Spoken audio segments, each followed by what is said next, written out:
So this might be the most important video you ever watch when it comes to your Hyrox performance. Also, maybe not, but running is really important when it comes to your Hyrox results. So I'm gonna teach you exactly what I recommend for you to get better at running tomorrow and for the long haul. My name is Rich Ryan. I'm a 3-time Hyrox Elite 15 World Championship qualifier and founder and coach at RMR Training.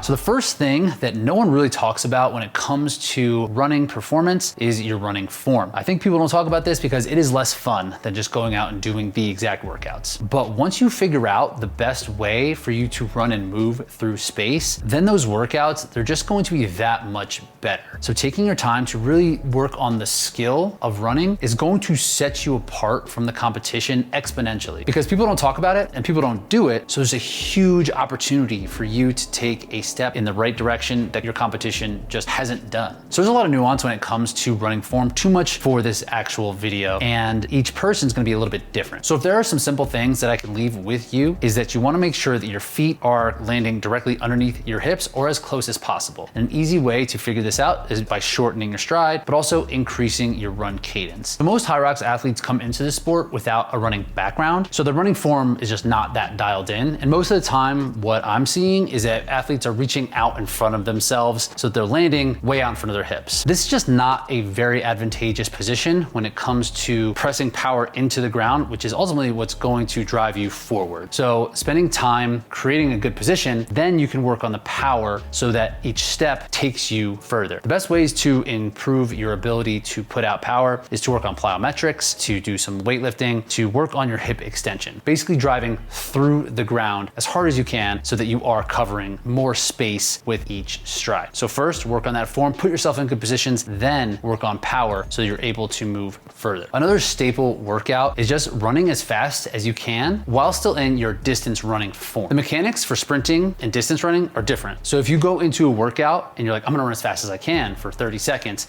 and you sprint, as soon as you start a Hyrox event or any distance event, you're not gonna be able to sustain that level, that running form position for very long because it's a sprinting position. So you need to run as fast as you can with your distance running form. So doing things like 5 to 6 to 10 by 30 seconds, either uphill or on a track, is a great way for you to get faster and more powerful in a more economical position, which will translate to faster running on the Hyrox course. So once your running form is down, then we can start thinking about what workouts you want to do that are going to make you faster for Hyrox. The term threshold for your training is going to be one that you're going to want to get very familiar with. Your anaerobic threshold is something you can hold between 45 and 75 minutes of racing, depending on your background and your ability to tolerate that type of discomfort for a long period of time. Ideally, this is the effort that we want to put in during a Hyrox event. So practicing this in your intervals is going to be very important. So the best way to find your anaerobic threshold is to work on heart rate, rate of perceived exertion, or pace. Each one of these, you're going to have some sort of reference point to understand how to find it. So it takes a lot of trial and error to understand where that line is. But once you find it in your zone 4, which would be your anaerobic threshold zone, then you know what it feels like and how you can continuously do it throughout your Hyrox event. So a real simple workout progression that I always recommend for threshold is starting at 400, something like 12 by 20 by 400 meters at your threshold pace with only 100 meters of jog recovery. It's important to keep recovery really short when you're doing threshold intervals, because this is something that you want to be repeatable, that you can hold on to for a long time. So the common ratio that you're gonna wanna work on is a 4-to-1 or a 5-to-1 work to rest ratio. So if you're working for 5 minutes, you get 1 minute of rest. This is going to ensure that the pace that you're running isn't so fast that you're going to need more time to recover. If it starts to get out of that 5-to-1 work to rest ratio, probably going a little bit harder than your threshold, and it's going to screw up your rate of perceived exertion, and you're not gonna have a great reference point for how to race well at your threshold. So I recommend doing 2 anaerobic threshold workouts per week and try to accumulate between 20 and 50 minutes in each session, building a progression. Don't go out tomorrow and do a 60-minute zone 4 workout if you haven't done it at all. So you want to start at a shorter duration and build up over time leading into your race. And then week over week, you can add 3 to 5 minutes per session. You want these jumps to be incremental so that each time that you are doing these workouts, it is hittable but still challenging. If you go from a 20-minute to a 50-minute, there's going to be a big long piece there in the middle that you're probably going to have to drop out of zone 4 because the intensity is too high. So the increments in the progression should be very small to make sure that it's sustainable and hittable week over week. The last thing that's really important to mention about pacing is that you can't really force it. Just because you want to run a certain pace doesn't mean if you just like do that pace over and over again that you will just adapt to it. Yes, you will get faster, but you still need to work yourself there slowly. It's steps, it's a process to get to the pace that you want to get to. And it's really hard to project how long that's going to take. But the more disciplined you can be when hitting your pace, hitting your zones, hitting your threshold week over time, that's what's gonna get you to where you want to go. But it's gonna take a long time to get there. So how much should you run for Hyrox? Blanket answer here is as much as you can